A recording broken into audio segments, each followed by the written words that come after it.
Buenos días a todo el personal de Servicio y Organización Parlamentaria.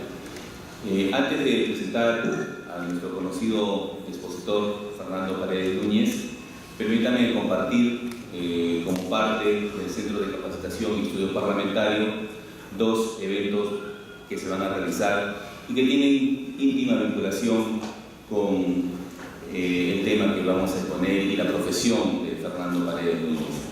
El día 10 de noviembre, el Centro de Capacitación, conjuntamente con CIES y la Presidencia del Congreso de la República, estamos organizando un seminario internacional con la presencia del Premio Nobel de Economía 2010, Christopher Pizarriles, el cual ustedes están cordialmente invitados y pueden verificar la publicidad en la página del Centro y del Congreso. Asimismo, el día 1 y 2 de diciembre, conjuntamente con Cooperación Internacional y el Centro de Capacitación y la PNUD, estamos realizando un seminario internacional sobre evaluación de políticas públicas, un tema muy importante, sobre todo para los aspectos transversales y las labores que se realizan a nivel del Congreso, que ustedes son parte importante en día a día. Entonces, estos dos eventos, como ustedes podrán darse cuenta, están íntimamente relacionados con Fernando Paredes, quien es un especialista parlamentario encargado de la Secretaría Técnica de la Comisión de Centralización del Congreso de la República, economista de la Universidad Nacional San Agustín de Arequipa, cuenta con una maestría en Economía en la Pontificia Universidad Católica del Perú. Tenemos el privilegio de tenerlo acá porque también ha sido uno de los becarios producto del concurso público que realizó el Congreso, y Fernando Paredes tiene también una maestría en Derecho Parlamentario en la Universidad Complutense de Madrid, es doctor en Ciencias Sociales en la Universidad Católica Santa María de Arequipa, docente universitario y consultor en la actividad pública y privada en temas de planeamiento y presupuesto. El día de hoy va a exponernos sobre la aproximación al análisis costo-beneficio de proposiciones legislativas, para quien pido un fuerte aplauso.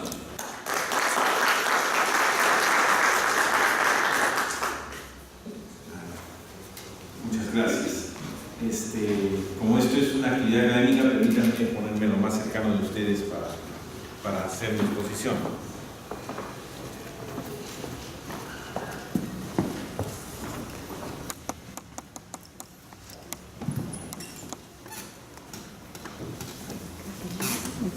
Normalmente debería estar en el podio, pero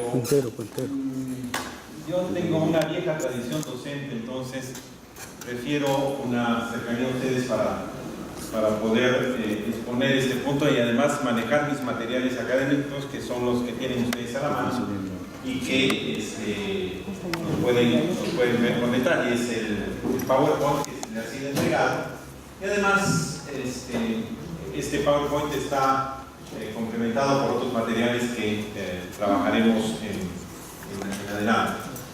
Y como no podía faltar, un poco de pizarra también es útil.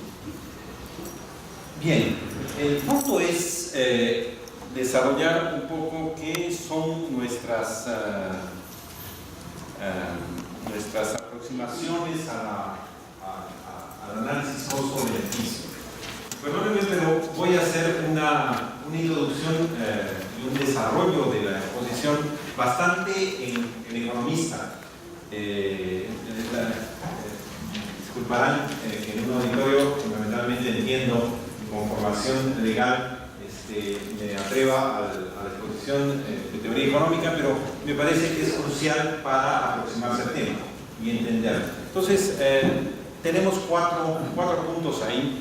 ¿De qué se trata? Un poco la introducción, qué es lo que estamos diciendo cuando hablamos de análisis costo-beneficio. Luego, examinar la teoría relevante. Y para la teoría relevante he escogido un texto clásico que entiendo que todos ustedes tienen en su correo electrónico, que es un texto de Stiglitz sobre economía pública. Entiendo que se los han remitido a su correo electrónico y es una materia de referencia. O sea, sería interesante que todos aquellos que quisieran profundizar en la discusión de entre eficiencia y equidad lo pudieran hacer, pero vamos a relevar sus principales puntos ahí.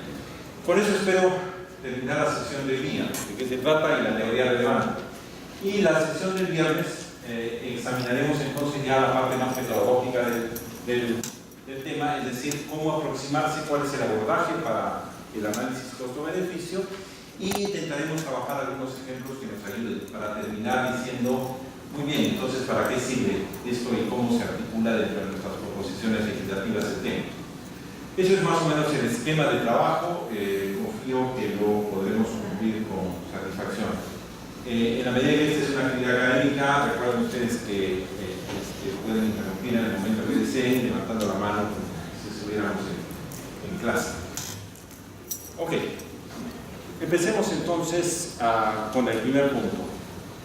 ¿De qué se trata el análisis costo-beneficio? Quizás la entrada es la entrada de nuestro reglamento, o sea, quizás la entrada más sencilla es la entrada que está a partir de lo que dice el reglamento del Congreso de la República. Y ustedes lo tienen ahí, es el artículo 75, ¿qué es lo que debe contener una proposición legislativa? Entonces, lo típico y lo que vemos día a día es una exposición de motivos, es decir, cuáles son los fundamentos de la propuesta que se quiere hacer, cuál es el problema que se quiere plantear, cuál es la respuesta que intenta la propuesta legislativa y, por lo tanto, qué es lo que hay que hacer en materia de impacto normativo.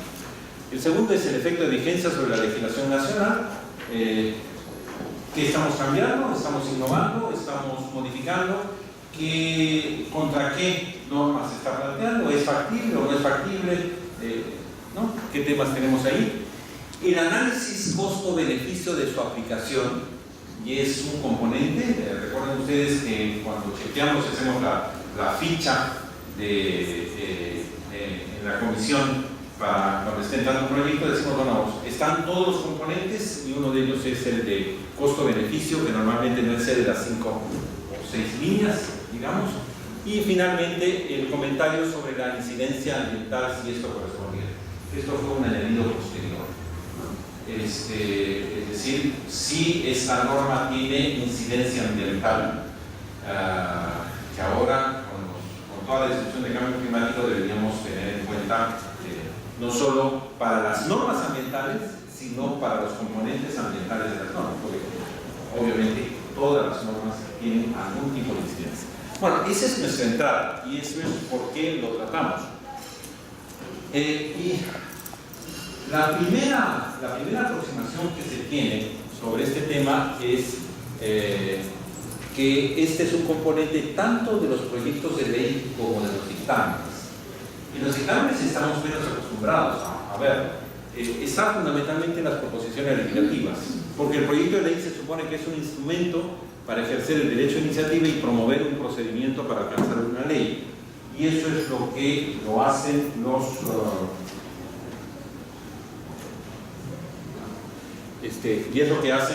congresistas con el apoyo de sus bancadas de al menos 6 firmas. Y el otro tema es el dictamen, que se supone que es una exposición documentada, precisa y clara sobre las proposiciones que son sometidas a estudio, así como conclusiones y recomendaciones derivadas. Y eso es el artículo 70 del reglamento. Y ahí vemos menos el análisis costo-beneficio. Está especialmente cuando son textos estrictamente económicos, o sea, en los dictámenes de la Comisión de Economía los vemos con detalle o en otras condiciones que tengan que ver con aspectos más económicos, pero en general no es lo típico de los dictámenes. Es más, uno podría decir que el reglamento ampara que no necesariamente es un componente de los dictámenes, aunque empieza a ser cada vez más exigente en ese sentido. Pero la proposición legislativa tiene que ser análisis costo-beneficio, pero el reglamento no exige que en el dictamen estuviera eso, por lo menos formalmente. Pero en fin, cada vez debiera ser un componente más importante. ¿Cuál es nuestra definición operativa entonces respecto del análisis costo-beneficio? Fundamentalmente, lo que estamos diciendo es que es el análisis ex ante del impacto social y económico de la iniciativa. Y ahí quiero detenerme a explicar cada uno de los términos. Uno es análisis ex ante. Este es un término cada vez más usado, pero en economía nosotros, tiene la economía y es la diferencia entre el ex ante y el ex post. El ex ante es el que se adelanta, el que necesita sacar conclusiones, pero a partir de una perspectiva, de unos supuestos de comportamiento futuro para poder decir cuál es el efecto probable de una acción. Ese es un análisis ex ante, es un análisis antes que ocurra.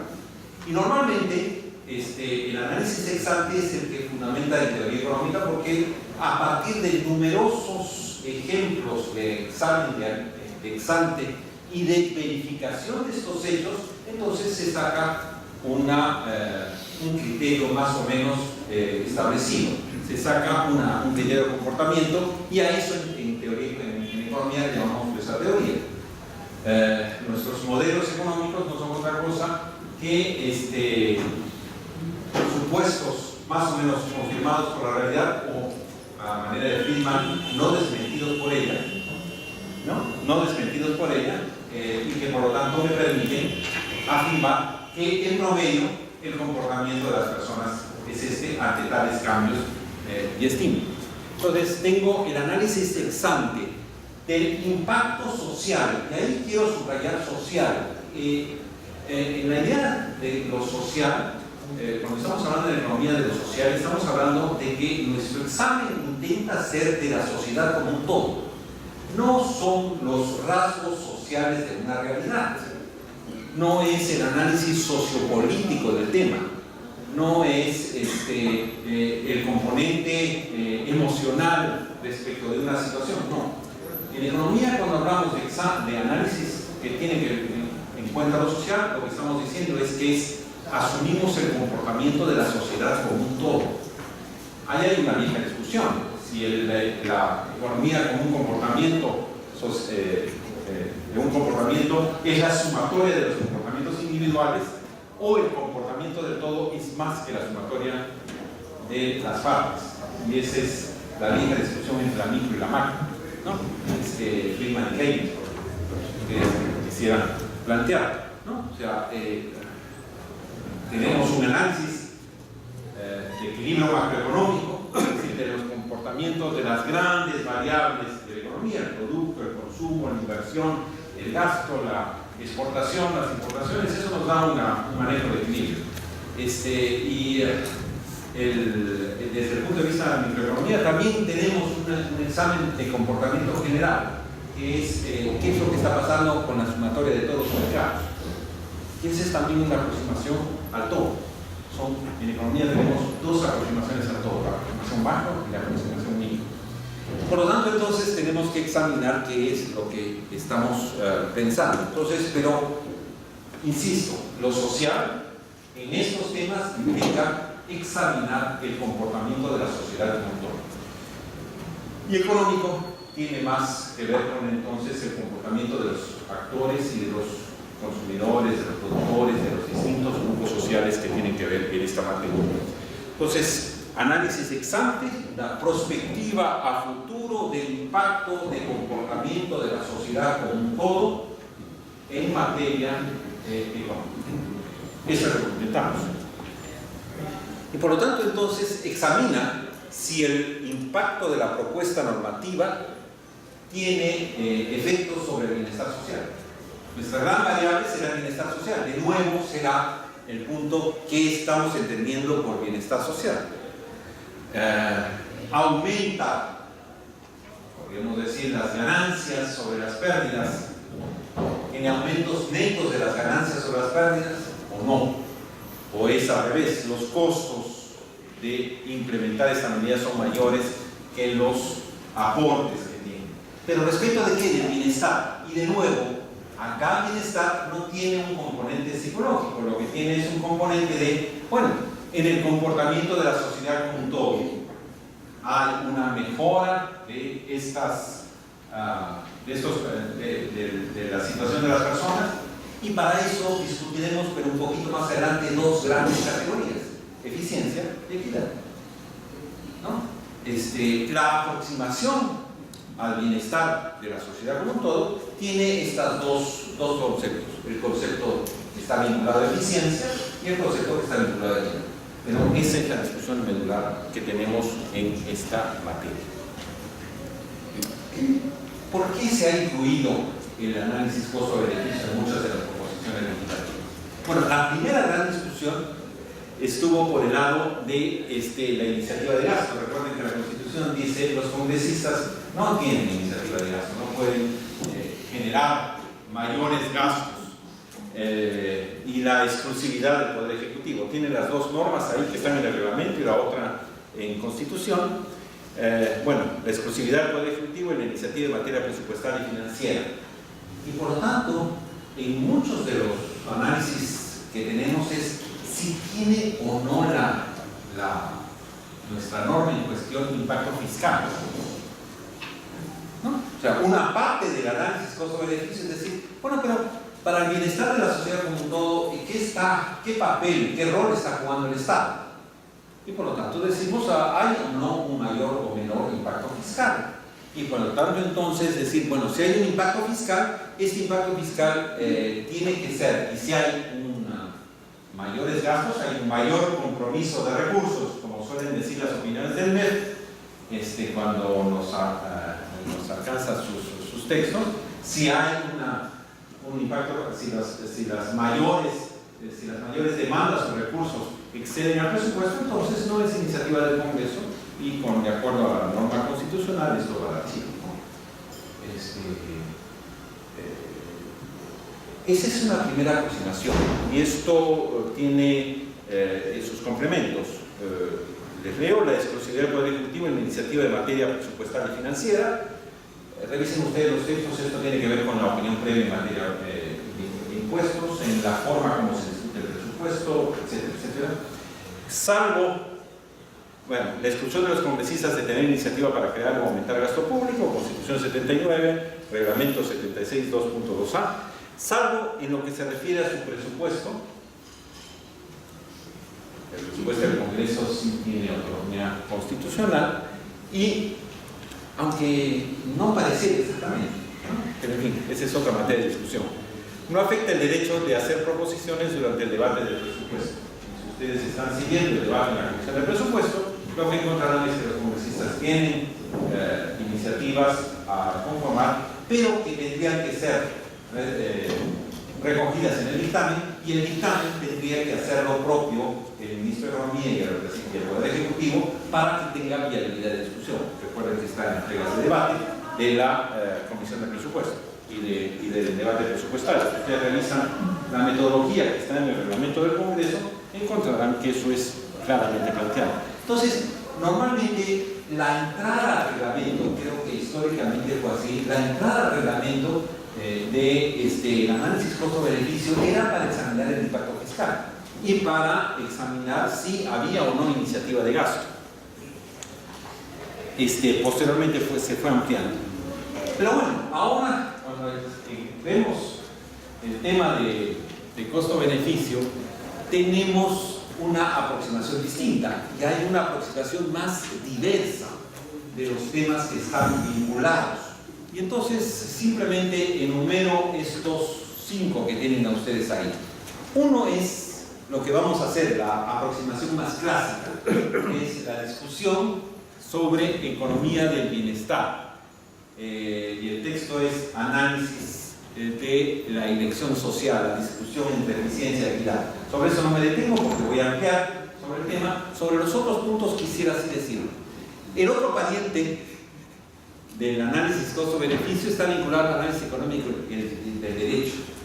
Entonces, si ustedes en la bibliografía encuentran el texto clásico, que es en castellano, el de Hutter-Ley, también el de Foster, encontrarán que la definición de ley es pues una obligación sujeta a una sanción, ¿no? Entonces, la lectura que tenemos los economistas de esta afirmación clásica en el derecho es que la sanción se comporta como un precio, ¿no? O sea, podríamos examinar que si la sanción es más alta, esperamos que sea más disuasiva. Y si la sanción es más baja, esperamos que la gente lo piense más y probablemente incurra en lo que no debe hacer. Solo que después los estudios han demostrado que no basta examinar si la sanción es alta o baja, sino que hay que multiplicarla por la probabilidad de que sea detectado el comportamiento irregular. Por lo tanto, la sanción puede ser muy alta, pero si la probabilidad de detección es muy baja, entonces el comportamiento se anula y la sanción es inútil, ¿no? Entonces, ¿por qué es importante esto? Porque la regulación de las sanciones, la regulación de los temas que están vinculados a la ley, manejan el comportamiento de las personas, por un lado. Por lo tanto, entonces, la ley, cuando hablamos de la ley, estamos hablando de estos mecanismos reguladores de la ley, tenemos que examinar cuál es el efecto el efecto probable de esta regulación o de esta norma o de esta ley sobre el comportamiento futuro de las personas, que es cómo esperamos que se comporten. Bueno, no se trata de sancionar para meter a la cárcel, sino para, como el sistema de precios, las sanciones son eso, las regulaciones son eso, desde el punto de vista de economía, debería iluminar el panorama para poner incentivos o desincentivos para determinados comportamientos. Entonces, ¿cuál es el comportamiento esperado sobre determinado tema? Y esa es la relación que se establece entonces el análisis económico del derecho. Lo que hace es examinar ese tema, pero además examinar otro punto que es crucial, y es qué efectos tiene esto sobre las decisiones y las políticas públicas, ¿no? O sea, qué efectos tiene, por ejemplo, sobre la distribución. ¿Quién paga una regulación? ¿Quién es el que efectivamente paga la regulación? ¿O quién efectivamente es el que la soporta? ¿Y cómo cambian esos comportamientos? ¿Qué, a los distintos grupos sociales o etarios o territoriales, cómo los afectan? ¿Cuáles son sus comportamientos? ¿Cuál es la distribución geográfica del efecto? ¿Cuál es la distribución intertemporal del efecto? Etcétera, ¿no? Entonces, esos temas están vinculados al análisis económico del derecho. O sea, ustedes tienen el viejo texto de Foster o de Gutterding que desarrolla en amplitud este tema. Bueno, pero el otro pariente es nuestra evaluación social de proyectos, y eso es nuestra típica metodología SNIP. De nuevo, evaluación social acá no significa incorporar rasgos sociales a nuestro análisis económico. Lo que estamos diciendo es que cuando hablamos de evaluación social de proyectos, lo que estamos diciendo es, desde el punto de vista de la sociedad como un todo, este proyecto, ¿qué efectos tiene? ¿No? Y por lo tanto, entonces, hay que distinguir actores, hay que distinguir intereses, y hay que sumarlos, y hay que agregarlos. Y hay que ver que hay una diferencia entre lo privado y lo social. Y tenemos que examinar esa relación. Y entonces, si ustedes examinan las metodologías que están en el SNIP sobre la evaluación social de proyectos, porque SNIP no es otra cosa que la evaluación social de proyectos. Entonces dice, no se multiplica, por ejemplo, si hay que hacer una importación, uno no multiplica por el tipo de cambio de mercado, uno multiplica por el precio sombra de la divisa. Es decir, ¿cuál es el costo de la sociedad como un todo para obtener un dólar? Y eso se calcula. Hay un procedimiento especial sobre esa materia, ustedes lo verán en la metodología. E igualmente, cuáles son los costos que están vinculados al precio de la mano de obra o otros que tienen precios especiales, que no se toman en el costo de mercado, que es lo que tendríamos que tener en cuenta. Entonces, un primer mano del análisis de costo-beneficio también está entonces en la evaluación social de proyectos, en una metodología rica en ese contenido. El tercer elemento que está como primo hermano de este tema es el proceso de las políticas públicas. Y acá, bueno, obviamente cada uno de esos es un curso, ¿no? El proceso de las políticas públicas implica entonces este mecanismo que tiene desde el diseño, ¿no? La evaluación, el diseño, la implementación, la evaluación, la retroalimentación y ver los efectos que tiene. porque de alguna manera una ley es una política pública, una política nacional, y tiene que ver con eso, ¿no? Entonces, y finalmente tenemos como otro primo hermano el análisis institucional, y es otra escuela en economía, que es los neoinstitucionalistas. Los grandes nombres son Knopf o Coase o cualquiera de ellos, ¿no? Entonces uno plantea de que la idea de instituciones es la idea distinta de organizaciones, acá preciso también el término.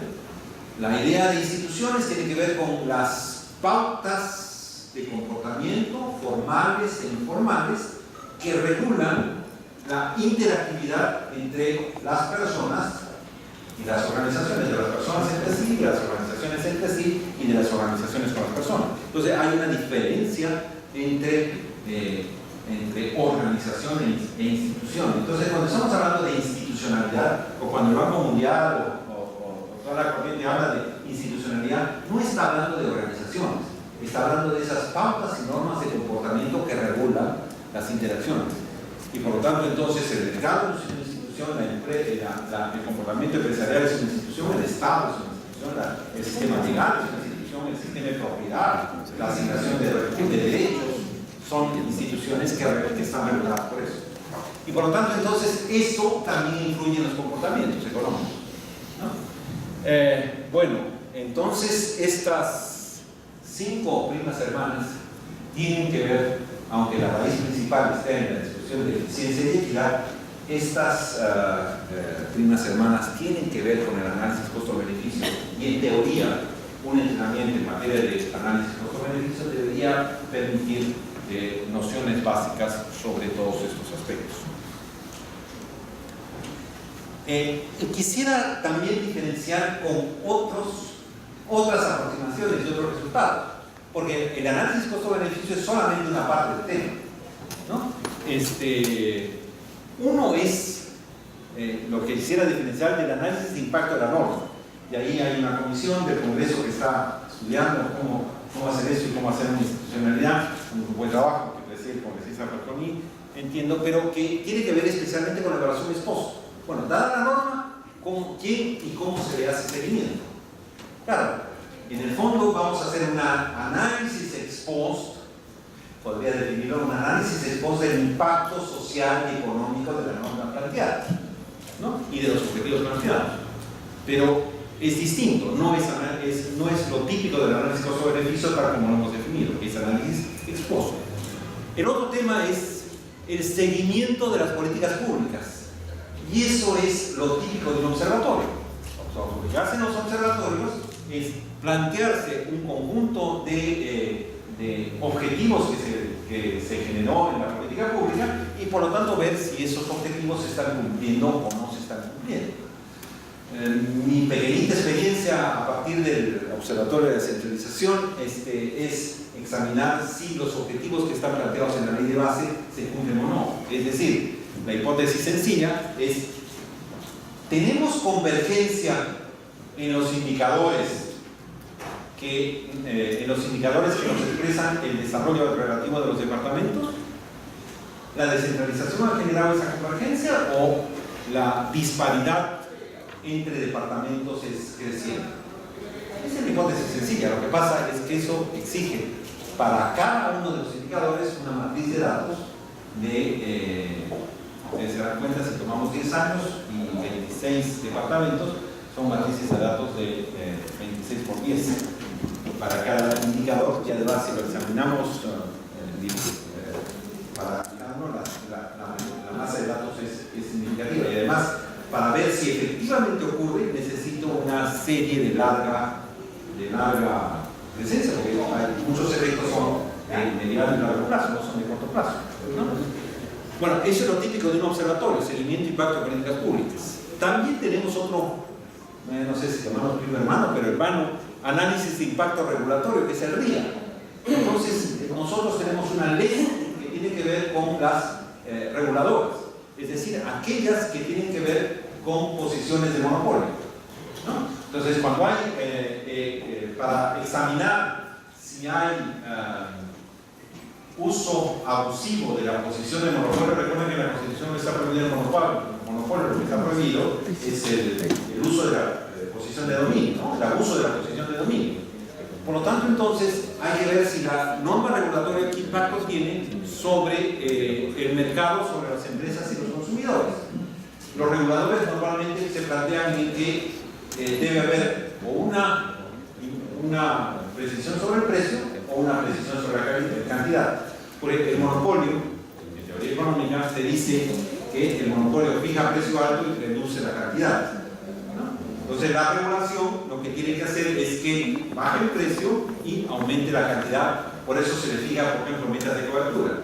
Por eso a Entel se le dice, a Telefónica se le dice, oiga, tiene que tener tales metas cuantitativas de instalación, porque regulando cobertura podemos chequear el monopolio, pero de nuevo el análisis de impacto regulatorio es para examinar las normas que salen de los reguladores o para el diseño legal de las reguladoras.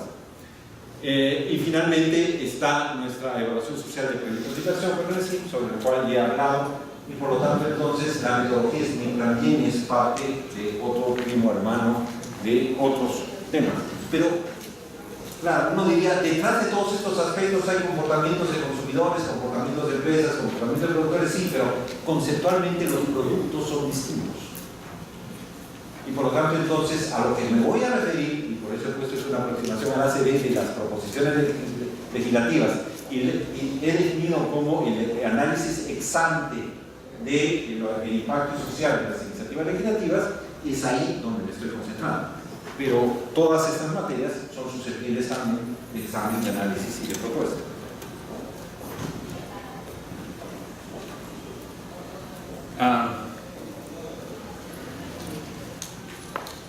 ¿Cuál es el estado del arte? Obviamente, el análisis ex ante, tal como hemos planteado, no es exclusivo ni excluyente.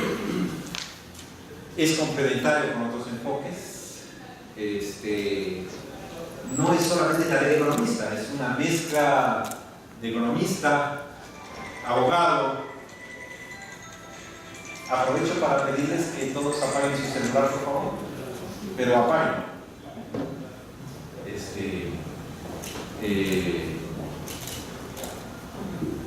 Complementario con otros enfoques, entonces, esfuerzo multidisciplinario. Entonces, hagan una lista de los tres aspectos, que tienen que ver con economía, que tienen que ver con derecho, con abogados, con el efecto de la ley, pero también que tienen que ver con organización, porque después de todo hay un diseño que tiene que ver organizacional, y ese conjunto es lo que llamamos institucionalidad, ¿no es cierto? Entonces es un enfoque multidisciplinario. Y se supone, y esto es crucial, que el análisis costo-beneficio implica un criterio que apoye la toma de decisiones.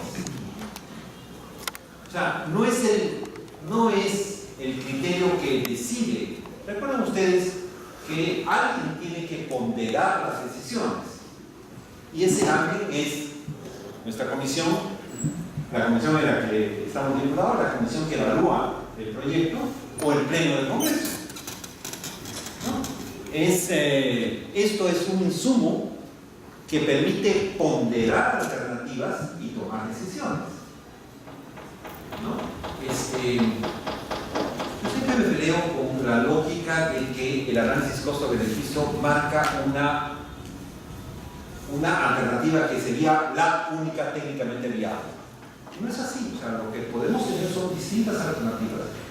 Lo que debería marcar la exposición de motivos o la exposición del examen son las distintas alternativas y sugiere una, pero no es la única. Es más, a veces la ley tendría que ser diseñada para dar posibilidad de distintas respuestas bajo un mismo marco legal. Y a esto soy sensible vía descentralización, porque una política nacional, por ejemplo, una política nacional debe de ser definida, como dice la LOPE, considerando el carácter unitario del Estado, pero también la diversidad de realidades regionales y locales. O sea, que la respuesta a una política nacional no debería ser única, debería ser definida en tal manera que dé un abanico de posibilidades que permita que gobiernos regionales y municipalidades pudieran adoptar un comportamiento coherente con su realidad, pero al mismo tiempo en el marco de la ley. ¿No? Entonces, eso implica toda una serie de decisiones que escapan a otra discusión, pero ¿en qué consiste el carácter unitario y descentralizado del Estado? Pero bueno, esa es otra materia. Nuestro estado del arte. Yo diría que utilizo el término de estado del arte como lo hacen los que trabajan métodos de investigación social. Y dice, el estado del arte no es otra cosa que la descripción de cuánto conocemos y operamos con el instrumento. Y yo creo que el estado del arte en nuestro Congreso es todavía incierto. Mi apreciación es que estamos avanzando lentamente, pero que el estado del arte en nuestro contexto es inicial. Y por lo tanto, quizás lo que tendríamos que hacer es un trabajo más de taller, más avanzado para plantear, pero es un estado, ese es nuestro estado del arte. Y acá pongo un punto de vista personal. Yo pienso que el análisis costo-beneficio se aproxima más a la tarea del sastre que a la tarea del obrero fabril fordista. Es decir, no se trata de una tarea estandarizada, se trata de un trabajo ad hoc. Hablando de teoría administrativa, no se aproxima tanto al modelo burocrático, repetición de tareas predeterminadas en el tiempo. Por eso le digo fordista también, porque es la faja transportadora en la cual yo hago una tarea similar, sino más bien al trabajo del sastre en el cual a veces el saco nos queda muy grande porque nos han tomado una medida de hombros, pero eso no corresponde a una determinada talla, y por lo tanto entonces el saco que nos hacen, y pongo el ejemplo porque ha pasado, ¿no? Entonces claro, o sea, el trabajo del sastre es el que nos hace el terno a nuestro cuerpo, ¿no? Entonces no hay tallado, ¿no? Entonces el análisis de costo-beneficio se parece a eso. Por lo tanto, entonces yo creo que esa es la explicación de por qué estamos en un estado inicial del arte, porque requiere más que el impacto fiscal. No avanzamos más allá muchas veces del impacto fiscal. Necesita entrenamiento, ¿no? Necesita entrenamiento de aprendices para entallar el traje a la ley, porque cada ley tiene, o cada proposición legislativa tiene un matiz propio, tiene una personalidad propia sobre la cual hay que trabajar, ¿no? Entonces, quizás esto tiene que ver también con el tipo de tarea que hay que hacer, por ejemplo, porque si digo que la tarea es más desastre, lo que yo digo es que si queremos salir del estado inicial del estado del arte, necesitamos un tipo de metodología que tenga que ver más con entrenamiento operativo. O sea, los aprendices de desastre, que se aprenden haciendo ternos. En cambio, al obrero fordista se entrega un manual. Pero ese es un punto de vista personal, subrayo eso, ¿no? Entonces, por eso el requisito de experiencia y creatividad, entonces el entrenamiento viene más por ese lado, y el requisito de formación e información disponible. O sea, el conjunto de herramientas teóricas que se deben disponer y el conjunto de bases de datos posibles. Muy bien. Esta primera parte lo que ha intentado es responder a la pregunta de qué se trata. Es decir, enmarcarnos de qué estamos hablando, cuáles son los cuando uno dice, este es mi punto focal, entonces tiene que describir los aspectos colaterales, ¿no? ¿Quiénes son los primos hermanos? ¿Cuál es el punto de detalle? Etcétera, etcétera. Sobre esto, antes de pasar a mi segundo tema, ¿alguna aclaración, pregunta, comentario?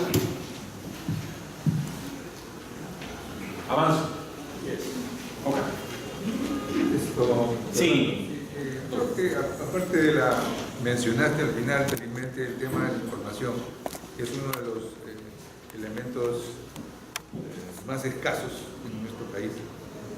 Creo que también se necesita un poco de definiciones previas de lo que realmente quieres valorar, ¿no? Por ejemplo, eso que es muy común de esto no hay robo de gastos al Estado. Es difícilmente que una norma que tenga que ser aplicada por el Estado no hay robo de gastos. Entonces hay que tener definiciones claras sobre eso que tampoco están establecidas en este país, ¿no? Y como no tiene tradición, no se puede decir que eso es lo usual, porque no la tiene, no hay nada usual de lo que no se hace, ¿no? Y creo que eso es un complemento a lo que has planteado, ¿te parece? Sí, de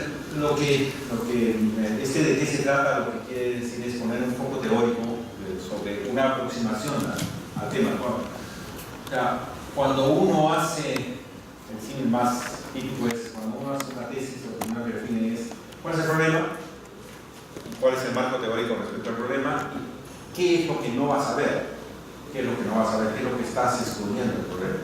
Y eso es un poco lo que trato de decir. Bueno, el análisis costo-beneficio está definido como mi examen ex ante del impacto social y económico de una norma, pero mire, necesita todos estos conocimientos, este panorama de formación teórica, y también tiene todos estos productos hermanos. Y por lo tanto, esto necesita una aproximación de entrenamiento, que es un poco lo que he intentado decir en pocas palabras en esta primera. Pero sí, Arturo, tienes plena razón, nuestras bases de datos son muy pobres, débiles, y lo hemos visto, perdonen que ponga ejemplos de observatorio, pero con eso, y Alfredo, vemos que, por ejemplo, si uno recupera el gasto de los últimos años en el MEP, las cifras de año a año se mueven. Uno dice, ¿cómo es que se mueve en 2008? No son saldos de balance, pero igual se mueven. Entonces, no tenemos mucha, y es nuestra fuente más importante y verídica. Muy bien, la teoría relevante. Empiezo con la parte más duramente económica. La primera es la noción de costos.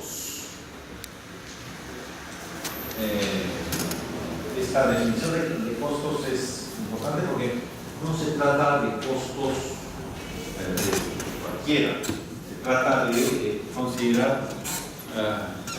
considerar no solamente los costos contables, y ahí notarán ustedes que he puesto los desembolsos y los gastos, sino los costos económicos. Ejemplo sencillo. Si pido a la cafetería que me traigan un café en la mañana es porque estoy valorando mi tiempo. Eso no me representa ningún desembolso, pero probablemente si me lo traen, lo que estoy diciendo es, miren, no puedo distraerme de las cosas que estoy haciendo. Y probablemente ese café cuesta más. Y estoy dispuesto a pagar más por ese café, pero en el fondo mi disposición a pagar ese mayor es porque estoy valorando mi tiempo. Y lo que estoy haciendo es un comportamiento, una comparación que probablemente el costo de mi tiempo es más valioso que el costo del tiempo de la persona que me trae el café. Lo curioso es que el café puesto en la oficina cuesta lo mismo que el café puesto en la barra, porque si apreciara eso nuestro proveedor de restaurante, se daría cuenta que está prestando un servicio adicional y nos podría sacar un poquito más de plata como excedente del consumidor, porque nosotros estamos dispuestos a pagar más porque valoramos nuestro tiempo más. Bueno, a eso me refiero cuando digo que cuando estamos hablando de costos, no solamente estamos hablando de desembolsos económicos, sino estoy hablando también de nuestras valoraciones respecto de otros temas, como por ejemplo el tiempo. ¿Cuánto le cuesta a una persona en el hospital? Lo que tendríamos que pensar no es solamente su pasaje, sino las horas de viaje.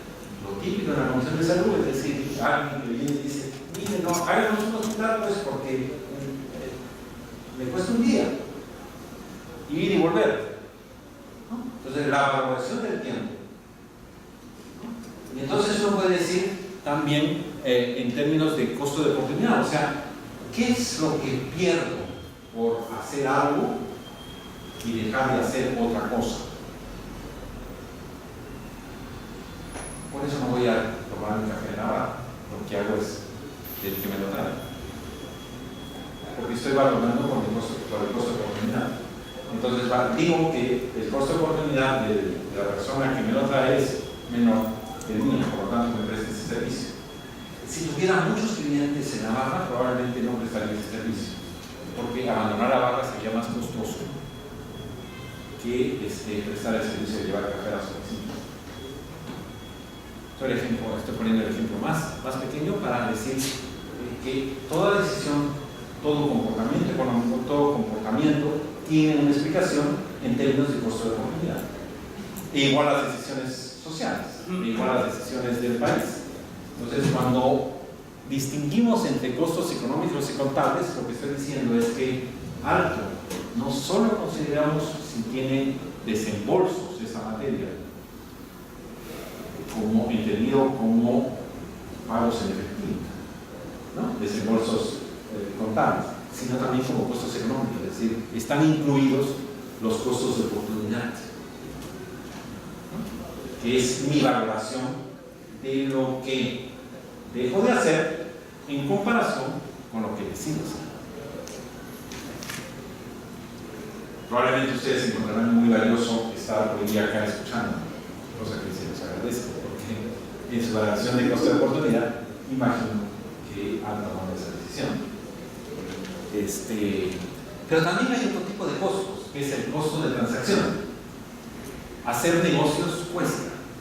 O sea, además, cuando yo firmo un contrato, hacer transacciones, hacer contratos, hacer acciones económicas, tiene costos.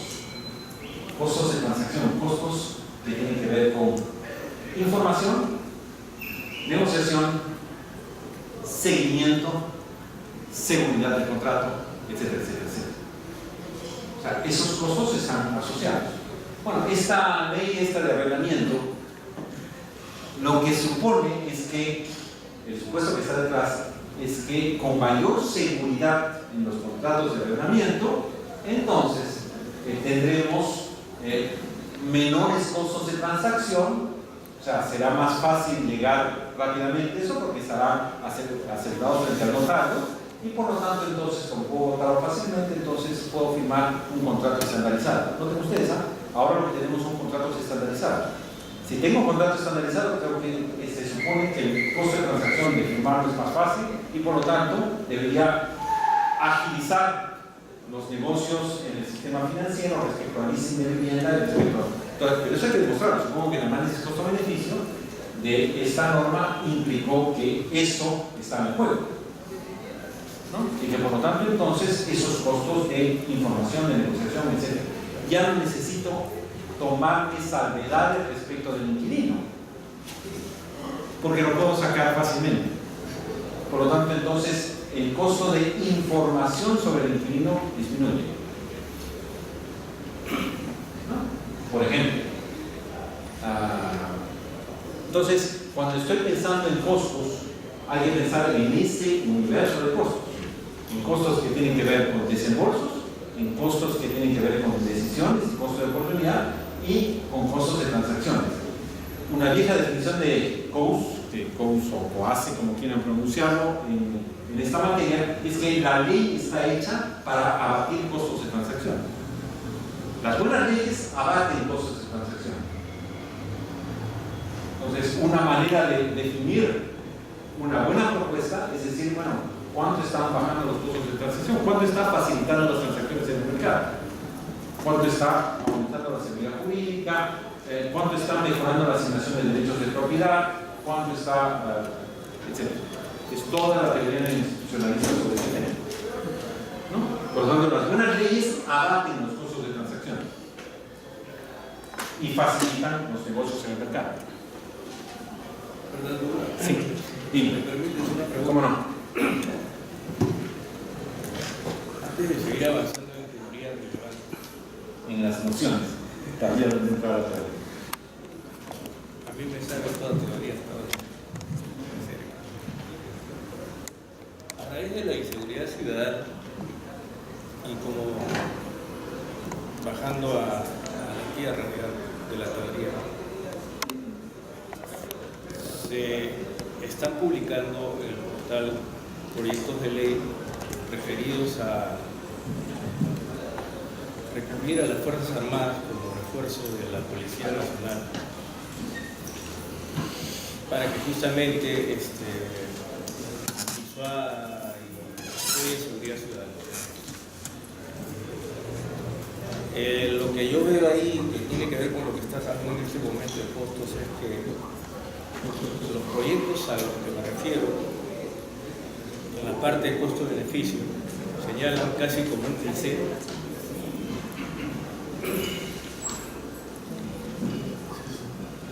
estos proyectos, como cual si fuera un cliché, en la parte de costo-beneficio señala que todo el desplazamiento y movimiento que demande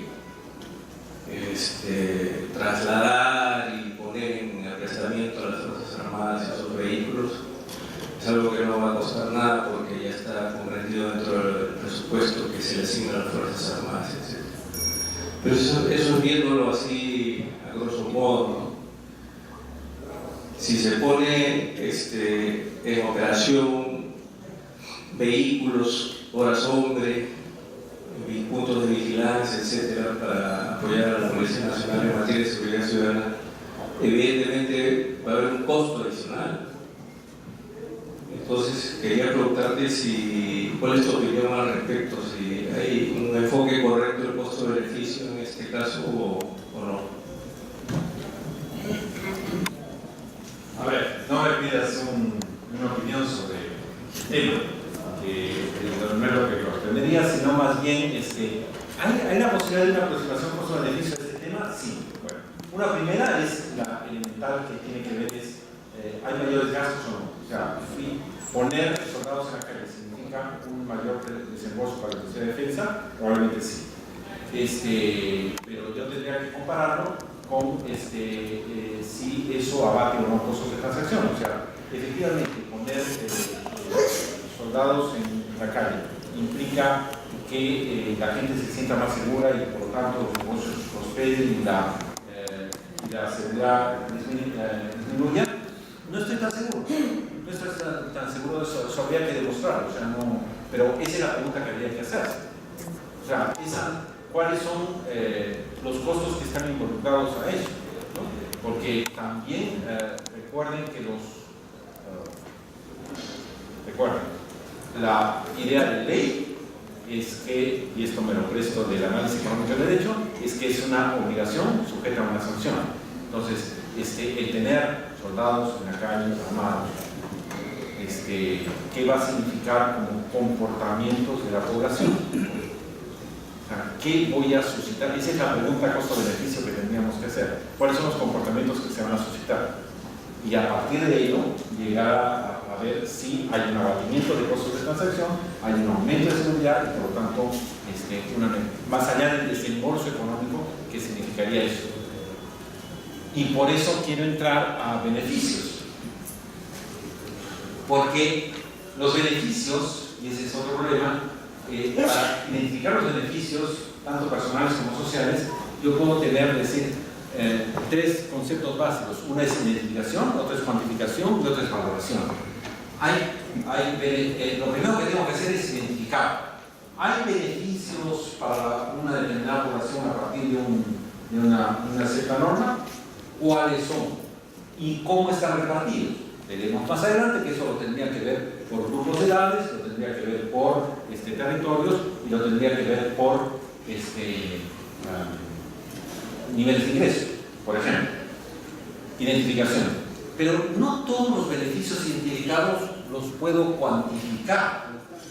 Algunos sí, otros no. Y no todos los puedo valorar. ¿Ya? Un programa de vacunas inmuniza a la población. y va a permitir que podamos afrontar de mejor manera el riesgo del niño, ese problema de vacunación que se estaba planteando. Muy bien, ¿cuántas vacunas las voy a poner? 1 millón. ¿Qué valor monetario tiene esto? Bueno, puedo multiplicarlo por el precio de la vacuna, pero el beneficio está asociado a la noción de valor público. ¿Qué efecto beneficioso eso va a tener con la población?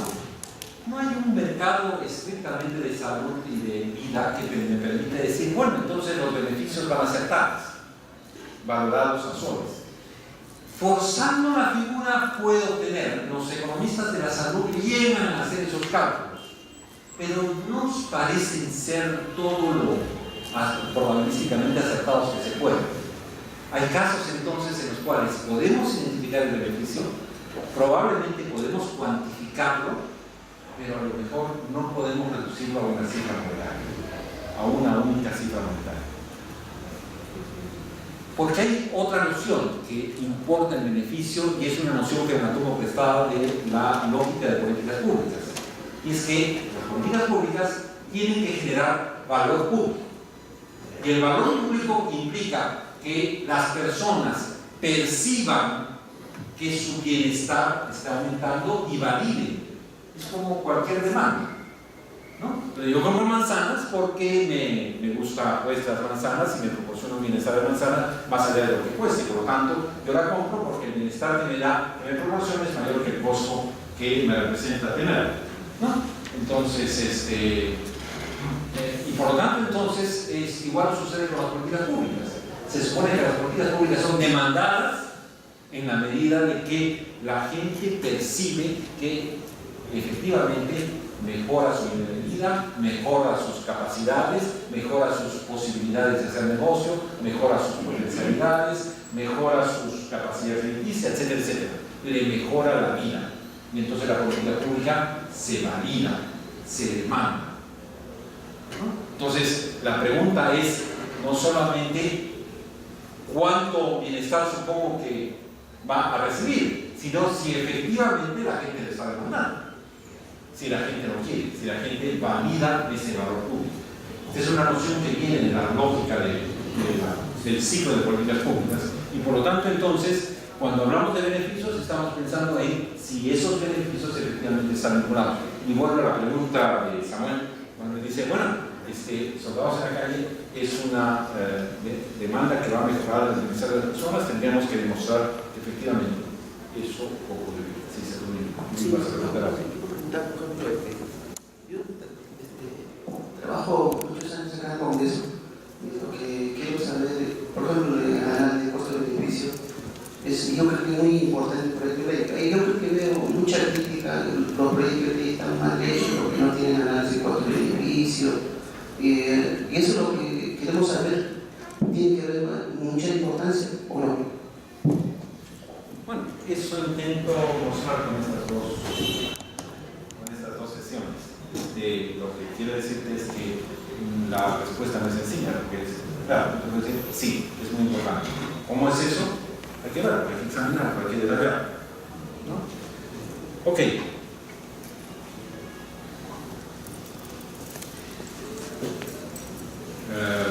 ¿Cuánta es matemática financiera?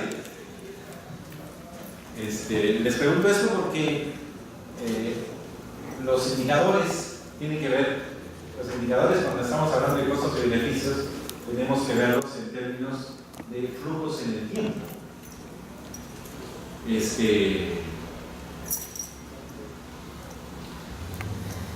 Y para eso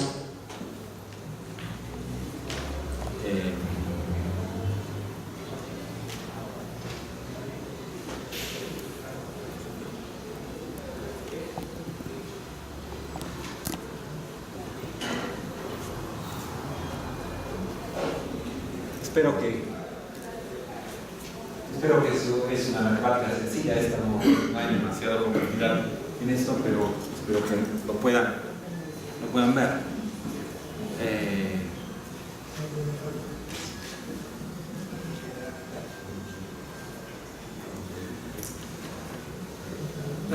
cuando estamos hablando de costos-beneficios, estamos diciendo de que no solamente es algo que tenemos hoy, sino que la ley produce efectos en el tiempo, ¿no? Efectos intertemporales. Va a estar válida, cuando hacemos la ley, se supone que la hacemos para que dure. Y lo hacemos porque somos pues hacedores de ley, o sea, nuestro trabajo cotidiano está en eso, ¿no? Y nuestros diseños deberían ser no situaciones de urgencia que se acaban con una situación, sino que tienen el tiempo. Por lo tanto, entonces, lo que quiere introducir es el razonamiento intertemporal, ¿no? Y por lo tanto, hoy no es igual que mañana. El tema que tratan de resolver las matemáticas financieras es ese. Un sol de hoy no es igual a un sol de mañana. Por lo tanto, no podemos sumar ambos soles, ni restarlos, papas y camotes. Sol de hoy y sol de mañana son cosas distintas. Entonces, son las preguntas que están en pizarra, en pantalla. ¿Cuánto vale mañana? Y entonces, el tema, los datos que están ahí, B sub 0 es el valor actual, B sub t es el valor de mañana, t es el periodo, un periodo de tiempo, y R, que está ahí, es la tasa de interés. La tasa de interés la asumimos como el costo del tiempo. He puesto números grandes y ejemplos sencillos para que lo que no quiero es que aprendan matemáticas, lo que quiero simplemente es que me capten la noción que está detrás, ¿no? Entonces, yo te entrego una cantidad hoy, pero para que me devuelvas una cantidad mañana, ¿no? Porque si no, no tiene sentido, ¿no? Entonces, ¿qué es lo que me determina ese valor mayor de mañana? La tasa de interés, es la aproximación típica. Entonces, lo que tenemos es eso: 100 de hoy equivaldrían a 125 de mañana. Si no me das 125 mañana, no te debo 100 de hoy, ¿no? Pero me puedo hacer la pregunta al revés, y la pregunta al revés es: ¿cuánto vale hoy una promesa futura? Y es una pregunta bien relevante, porque es la pregunta cuando negociamos o cuando negociemos nuestra pensión de jubilación, ¿no? Entonces, porque nos van a dar un flujo futuro de ingresos, y por lo tanto, entonces, uno dice, bueno, si yo te doy esta cantidad hoy, ¿cuánto va a costar mañana? O ese flujo de ingresos, ¿qué representaría? ¿Es igual o no a mi monto de capitalización? Es la lógica que está detrás de eso. Y entonces, de nuevo, los datos son los mismos: 125 de mañana a una tasa porcentual del 25% de interés, equivalen a 100 de hoy. Cuando vamos al banco y descontamos, antes se decía descontar una renta para firmar un pagaré o que nos den un préstamo, si pedimos 10.000, nunca nos dan 10.000, nos dan 10.000 menos la tasa de interés. Bueno, lo que estamos haciendo en realidad es vendiendo una promesa de pago, y el banco no las está comprando. Como nos las compra hoy y se supone que nosotros valoramos hoy más que mañana, entonces no las cobra porque las necesitamos hoy. Entonces vendemos una promesa a cambio de un valor actual. Eso es una promesa de pago. Bueno, con esa misma lógica lo puedo hacer en términos de periodos. Ustedes lo tienen ahí. Un Excel sencillo nos puede mostrar. Lo podemos tener como retornos de inversión. Y entonces quiero meter simplemente una lógica acá, y es: ¿cuál es el valor actual de los retornos netos de una inversión? Vamos a hablar de ganancias netas, de flujos de inversión netos. Es decir, cuando estoy hablando de netos, quiere decir que he hecho un cálculo de costos a futuro, un cálculo de beneficios a futuro, los he restado, he hecho beneficios menos costos, entonces me dan mis beneficios netos, mis ganancias netas. Siempre que hablamos de neto hay una deducción y lo traigo al presente, porque no puedo sumar papas y camotes de distintos periodos de tiempo. Y puedo hacerlo también como flujo de costos. Y entonces, vuelvo a mi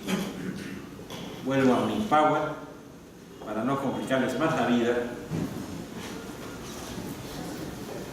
Pero esto también sería materia de un tema largo de matemática financiera. Pero cuando estoy hablando de costos y beneficios, estoy hablando de un indicador que me permita valorar beneficios y valorar costos. O sea, que puedo reducir todos los beneficios a un número, todos los costos a un número, puedo compararlos y puedo traerlos al presente y decir, hoy es eso. Cuando estoy hablando de costo-efectividad, lo que estoy diciendo es, miren, no puedo valorar los beneficios, pero sí puedo valorar lo que me cuesta. ¿Cuánto cuesta eso hoy día? Eso es típico de programas sociales. La vida de un niño probablemente bien alimentado no le puedo poner precio, pero sí puedo costear cuánto le cuesta al Estado un programa alimentario. Entonces lo que me interesa es, ok, voy a atender a 100.000 niños, pero lo quiero hacer con eficiencia, es decir, lo quiero hacer con costo mínimo. ¿Cómo hago para lograr ese beneficio que está descrito cualitativamente, que está identificado, que está cuantificado, tantos niños con tales características, que tengan tal peso, tal talla, etcétera, etcétera, a costo mínimo? Entonces, cuando hablo de costo-efectividad, tengo esa relación. Y por lo tanto, entonces, puedo plantear el análisis intertemporal.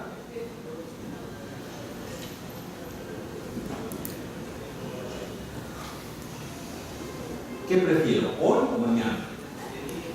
¿Cuán urgente es el hoy versus cuán necesario es el mañana? Porque también mi relación de costos y beneficios está en eso.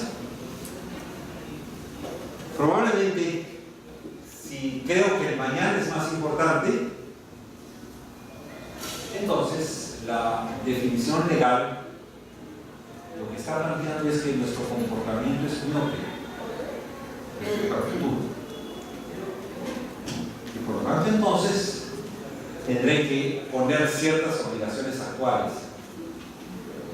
Eso es la definición de un sistema previsional. Nadie ahorra para ser anciano. Lo que está diciendo es eso. Por lo tanto, para cuando sea anciano. Por lo tanto, hay que obligar que ahorre y que deposite, que tenga aportes previsionales para cuando esté ahorro. Porque si no, ¿qué va a ocurrir para el Estado? El Estado no puede descuidar. Por lo tanto, va a tener una población desprotegida y que por lo tanto en el futuro le va a generar gastos constantes, presupuestalmente hablando. Entonces, de las reglas previsionales dependen mis costos presupuestales futuros. ¿No? Ese es lo típico. Igual lo vacuno. El comportamiento de la vacuna es eso, la política social es eso. La vacuna debe ser obligatoria, la escuela debe ser obligatoria. Y ahí está todo un problema constitucional, pues. ¿Hasta dónde definimos la garantía de servicios públicos gratuitos universales para toda la población?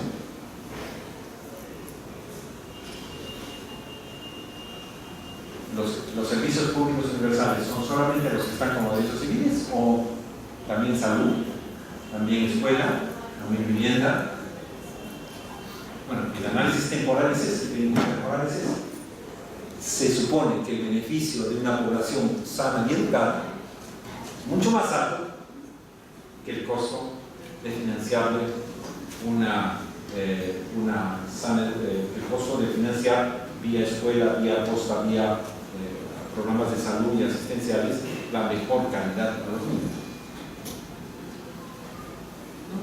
Por eso se dice, por ejemplo, que la puesta en primera infancia, y eso lo dice la OMS, la puesta en primera infancia es de alta rentabilidad. altísima, más que la universidad. ¿Por qué? Porque ahí los beneficios sociales son amplios. En cambio, cuando uno apuesta en la universidad, los beneficios privados son mayores, porque ya están vinculados a calificación y salario. Entonces, si tengo que priorizar inversiones, priorizo mi infancia. Muy bien. Noten ustedes que me explico más. No sé por qué no se ve bien, yo creo que me he equivocado al poner los colores a eso, pero disculpen ustedes, y creo que no ha salido también bien lo que dice ahí. Creo que tengo.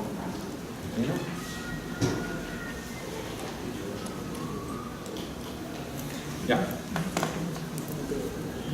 Este es un cuadro en el cual nos planteamos lo siguiente. Y si ustedes lo planifican en su... ¿Cuál es el debate entre eficiencia y equidad? Cuando tenemos que tomar una decisión, podemos tener 4 alternativas. La primera alternativa es ganancia en eficiencia, ganancia en equidad.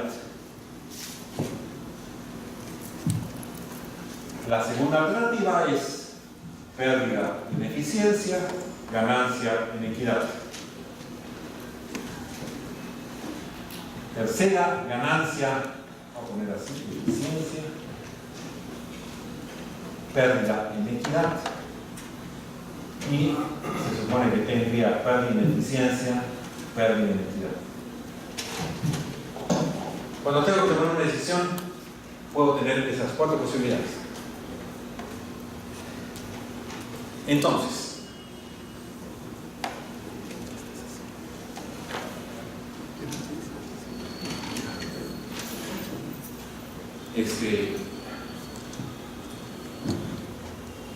el razonamiento es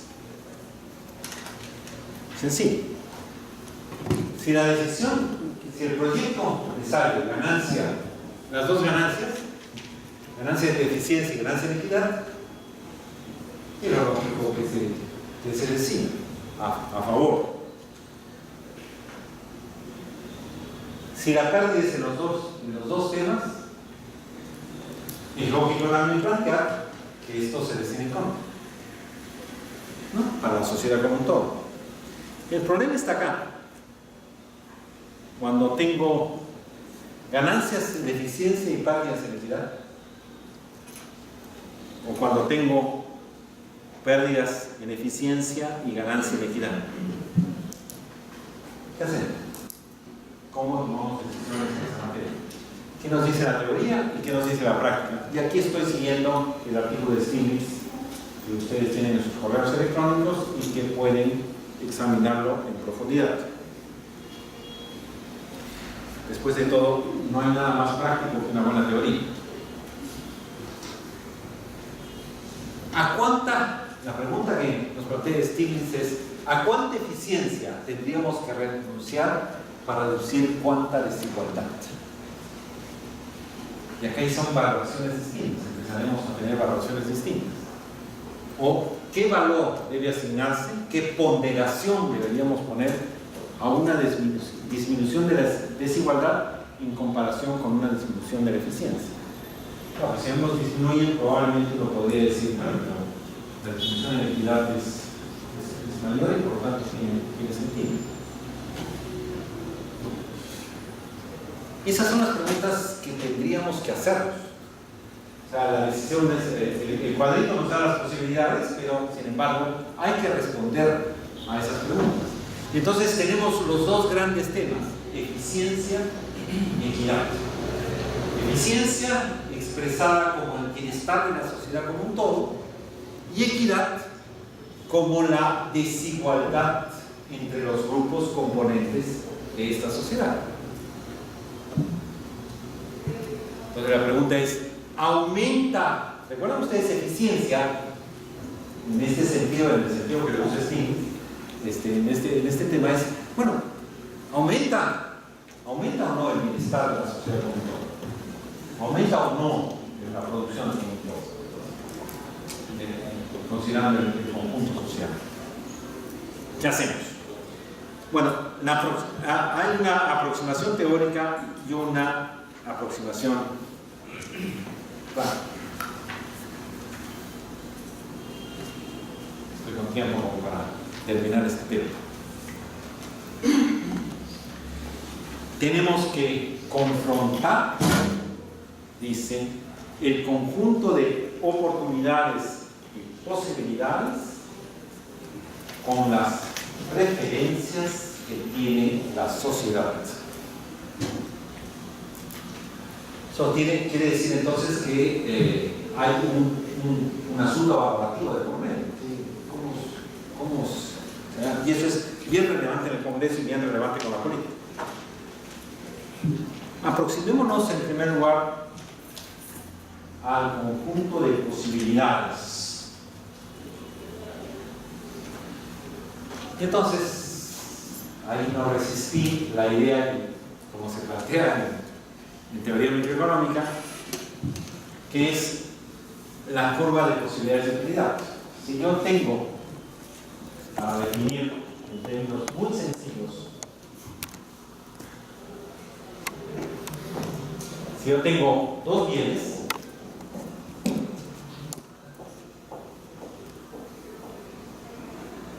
A y B, yo puedo definir un conjunto de posibilidades de producción de ambos bienes. Podríamos poner acá lo típico: bienes de consumo y bienes de inversión, o sea, máquinas.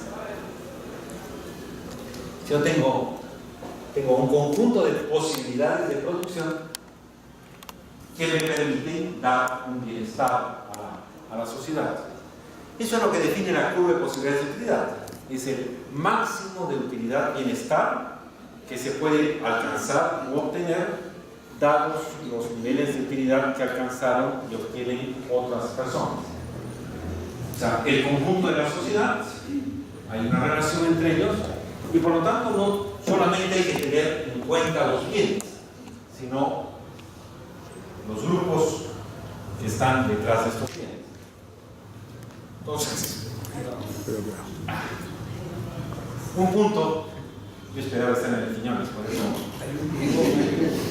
Un punto, uno prepara pensando en el auditorio. Un punto ahí es un máximo. Entonces, lo que dice la teoría es: cualquiera de estos puntos son posibles. ¿No se mira? No importa que se mire, yo me cuido de la grada. Cuidado con el plumón que está en el suelo. Muy bien. Ok, lo que me importa es que se mire. Yo puedo. Tengo poco tiempo y un montón de cosas que decir. Dite eso. Yo tengo un conjunto de posibilidades. Entonces uno dice,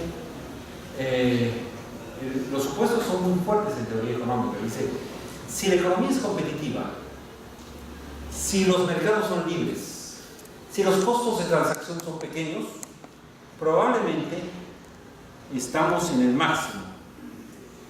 Y entonces, una economía es eficiente, esta definición es clara, una economía es eficiente en el sentido de Pareto, viejo conocido que me imagino para ustedes, Vilfredo Pareto, economista italiano, economista, sociólogo, filósofo, político, etc. Una economía es eficiente en el sentido de Pareto si y solo si se encuentra sobre la frontera de posibilidades. O sea, si estamos en el máximo que puede rendir una sociedad. Cualquiera de estas combinaciones es posible. Entonces uno diría, bueno, pero los mercados no son tan competitivos, puede haber monopolios, hay fallas de mercado, hay fallas de información, hay costos de transacción, etcétera, etcétera. Probablemente una economía sobre un tema puede estar por debajo. Y por lo tanto, la legislación lo que tendría que hacer es acercarnos a. Y ahí habría N rutas, como ustedes comprenderán. ¿No? Entonces ahí sí habría la posibilidad de ganar. En cambio, cuando estoy sobre la frontera, no tengo la posibilidad de ganar. Porque si alguien gana, si paso de acá a acá, si alguien gana, alguien pierde. Entonces, cuando estoy por debajo de los máximos, cuando puedo mejorar la eficiencia de la economía, sí tengo la posibilidad de que todos ganen. Pero si estuviera en esta frontera, dadas las restricciones, lo que me importa es que en esa situación, si alguien gana, el otro pierde.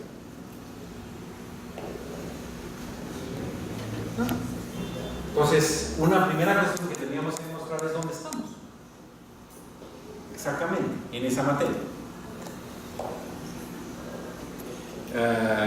He puesto ahí los dos supuestos que pone Stiglitz, que dice: una economía competitiva siempre se encuentra en la curva de posibilidades de utilidad.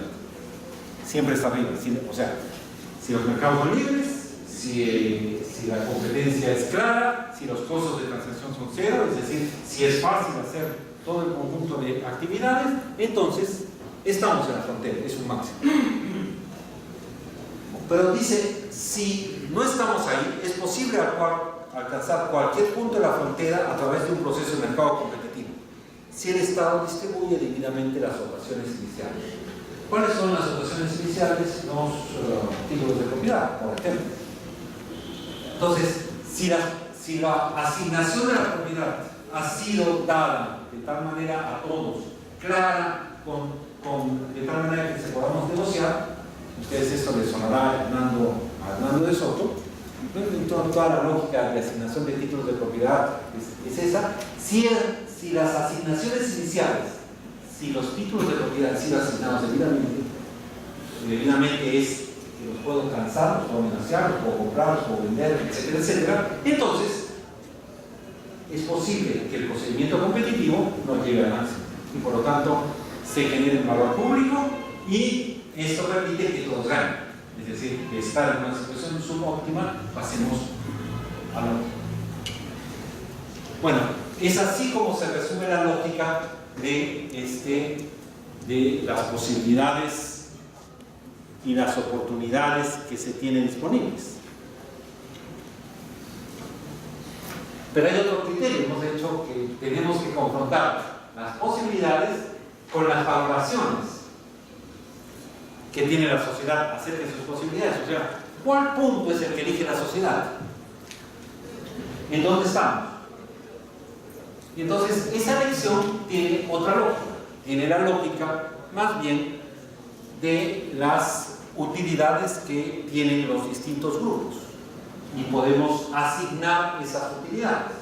Podemos descubrir el orden que se tiene. Y de nuevo,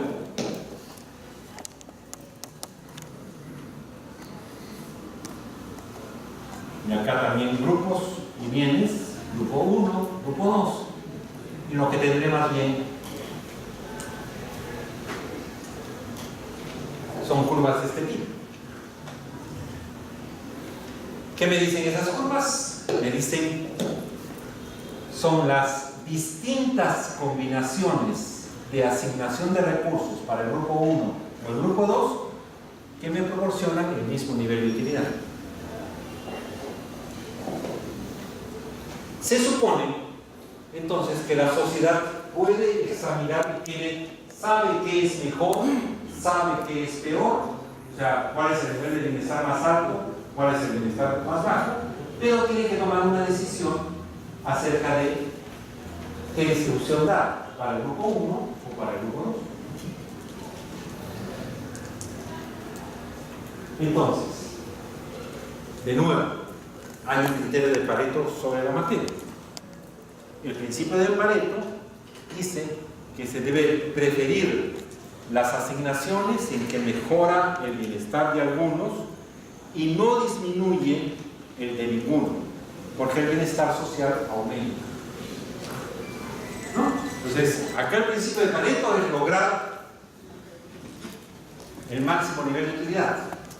Acá el principio de Pareto implica que elegiremos estas celebraciones de bienestar en la cual al menos se beneficia a uno, pero no se perjudica a nadie.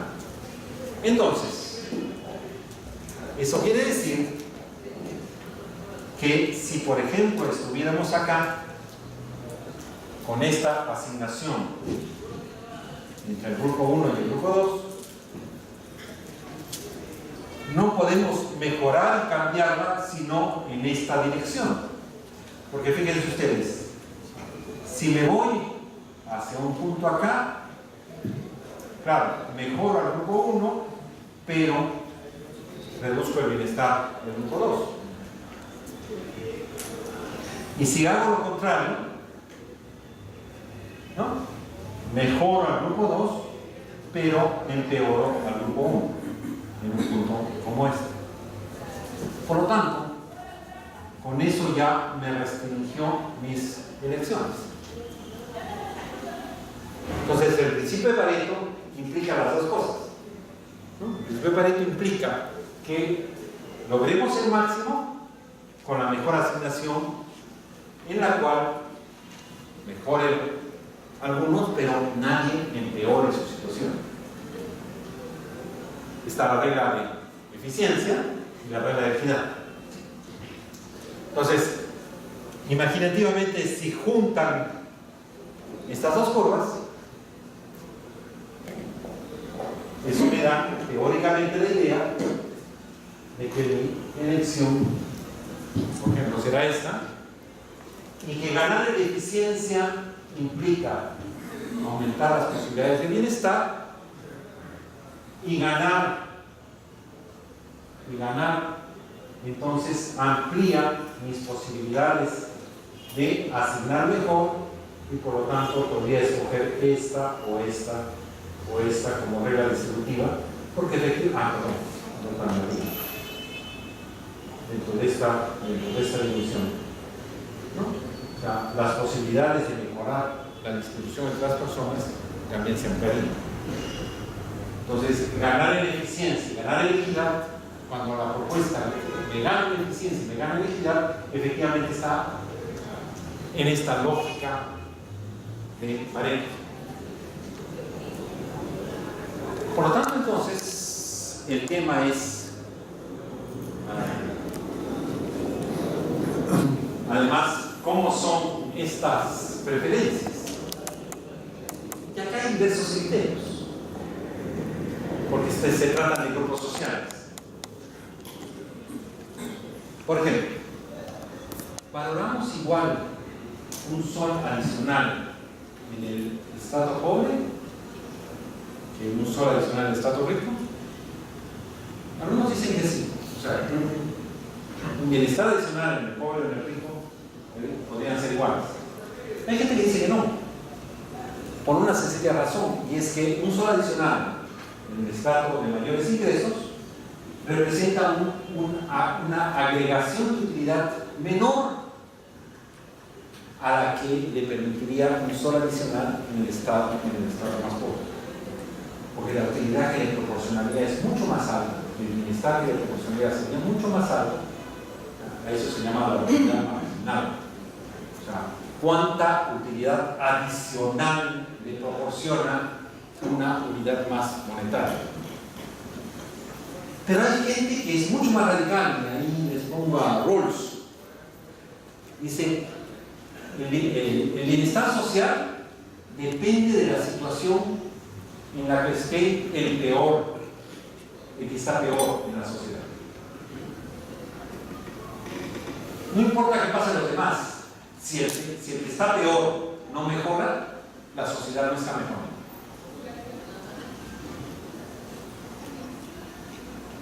Entonces, eso lo que me está diciendo es, geométricamente lo podemos hacer como distintos tipos de curvas de diferencia, ahí, ¿no? Pero no importa tanto, me interesa más la idea que está detrás. Y es que las valoraciones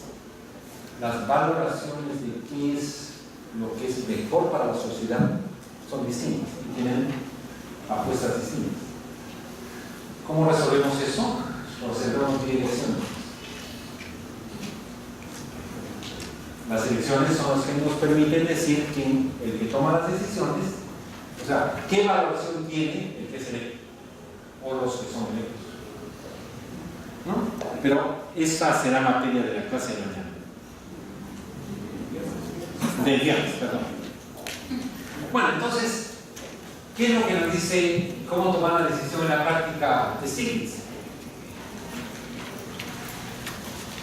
Lo primero que tenemos que hacer, dice, es identificar y medir, en la medida de lo que sea posible, identificar y medir los beneficios netos. Ya sabemos que son beneficios netos, o sea, las ganancias menos los costos, que reciben los distintos grupos fruto de la proposición que se quiere adoptar,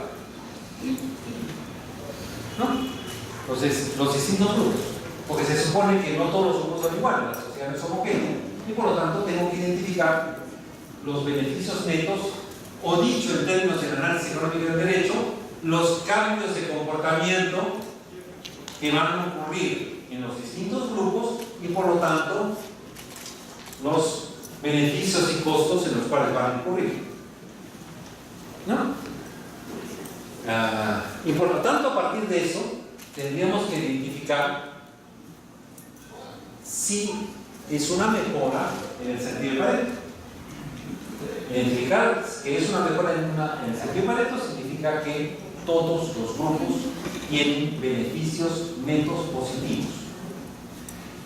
Noten ustedes, cuando hablo de beneficios netos, estoy hablando de que comparo o presto o evalúo ganancias menos costos, ¿no? Beneficios menos costos. ¿Y por qué le agrego la palabra positivos? Porque podrían ser negativos también. O sea, que la diferencia entre beneficios y costos, en vez de dar mayor que cero, salga menor que cero. Por lo tanto, quiere decir que los costos son. Eso es un recuerdo de su álgebra de tercera medida. Son beneficios netos positivos.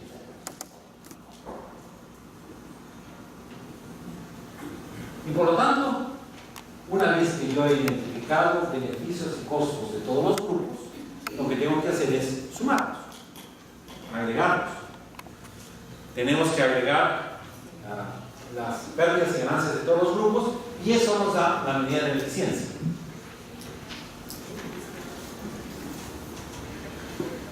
Y luego tengo que tener una medida global de equidad.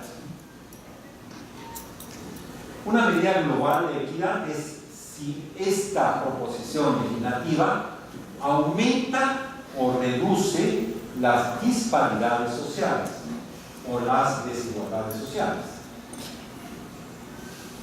Y eso se mide a través de distintos instrumentos. Puede ser el coeficiente de Gini, la curva de Lorenz. El más utilizado es el porcentaje de pobreza sobre el total. Ahora, recuerden ustedes que en la discusión de pobreza, por ejemplo, el tema es si es pobreza monetaria o es pobreza multidimensional, ¿no? Pero en fin, eso ya es preciosismo estadístico, digamos, ¿no? Lo que me interesa es que debo tener una idea sobre eficiencia, ganancias y pérdidas de todos los grupos, y una idea sobre equidad, es decir, una medida global de desigualdad.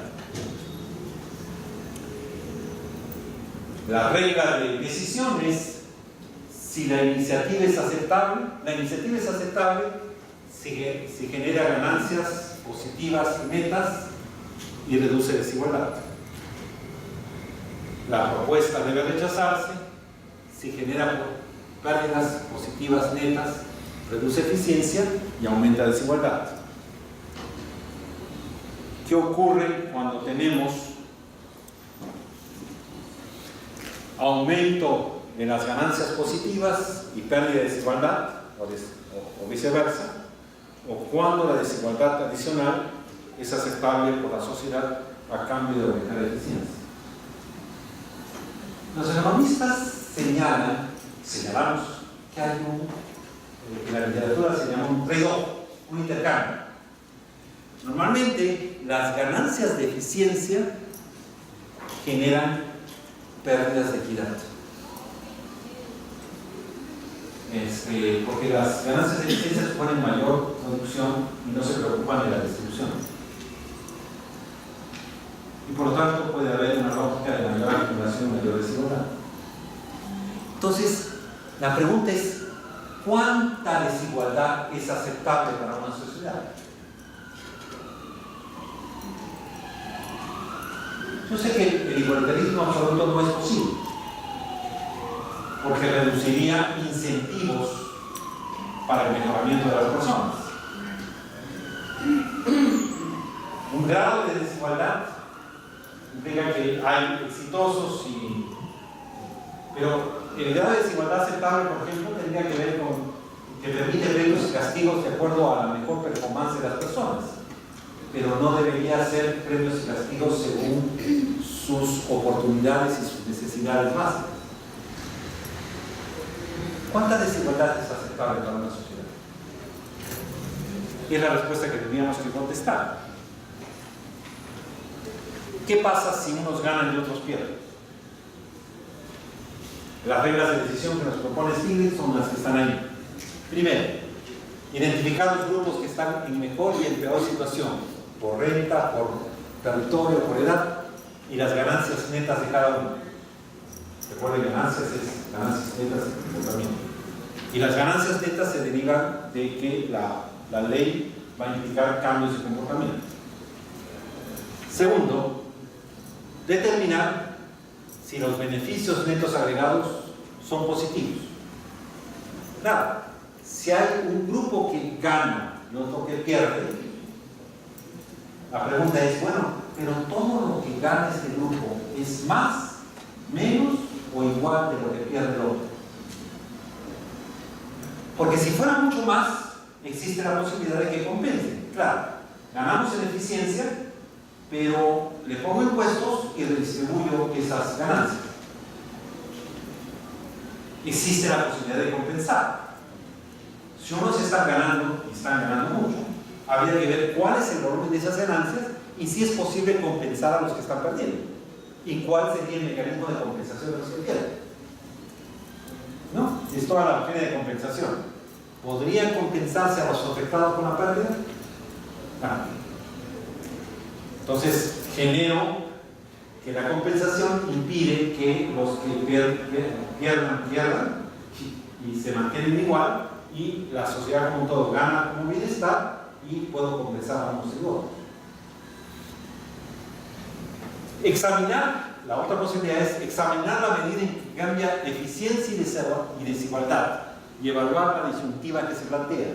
Es decir, ¿cuánto gana en eficiencia? ¿Cuánto pierde en equidad? Probablemente si mi ganancia en eficiencia es muy grande, pero mi pérdida en equidad es muy pequeña, probablemente la decisión sea positiva. Porque la pérdida en equidad puede ser menor y puede ser compensada. Finalmente, calcular los beneficios ponderados de cada grupo de acuerdo a la situación de bienestar. Por equidad, la ponderación de los pobres sería mayor que las otras.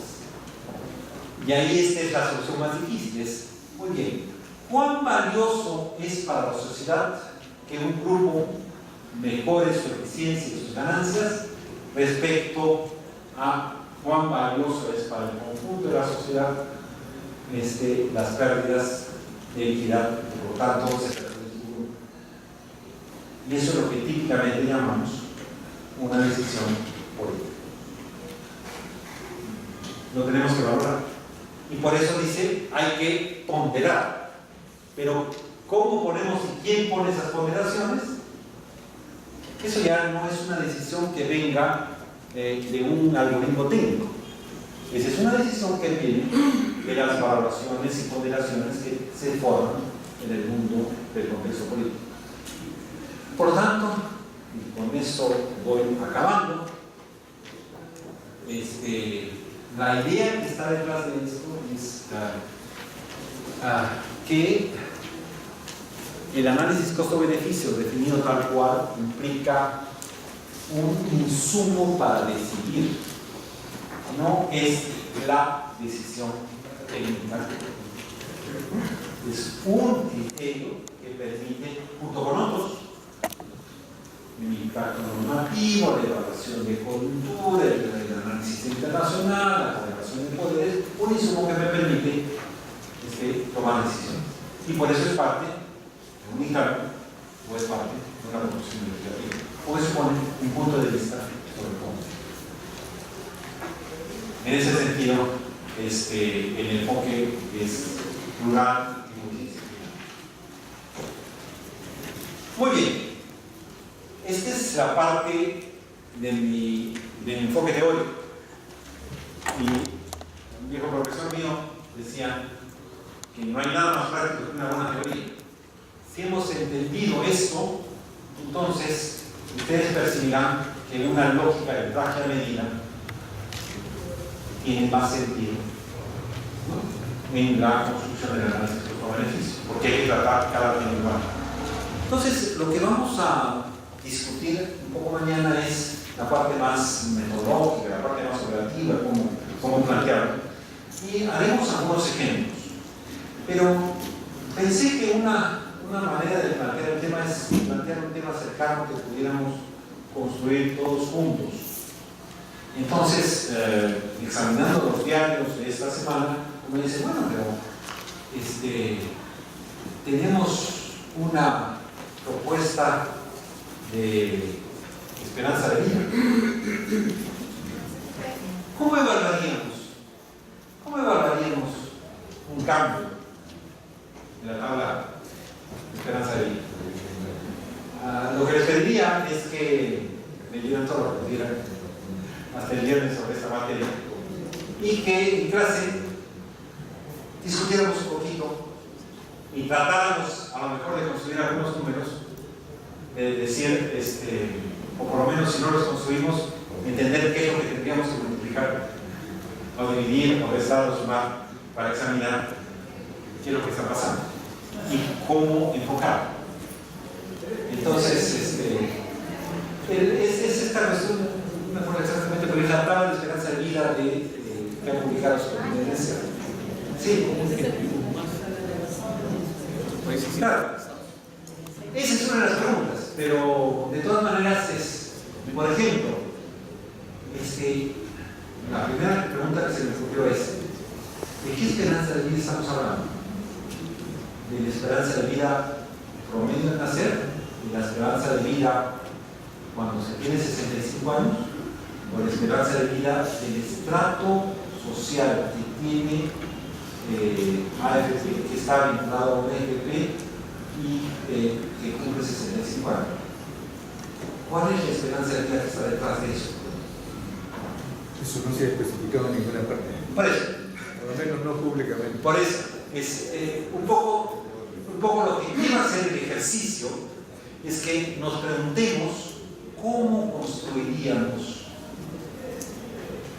un costo-beneficio, la aproximación al costo-beneficio de un cambio en la tabla de, ¿cómo se llama? Tabla de vida, tabla de esperanza de vida. No, la tabla de mortalidad. ¿Qué estamos hablando de tabla de mortalidad? Cuando estamos hablando de cómo se calcula la pensión, quiénes son las entidades incorporadas, etcétera, etcétera. Que hagamos un poco de examen. Entonces, ¿cómo construiríamos eso? Será un momento en la práctica, digamos, la idea es tomar un asunto de coyuntura en el cual hay bastante información y podríamos decir, bueno, si nos planteáramos un proyecto de ley en esta materia, ¿qué números tendríamos que construir?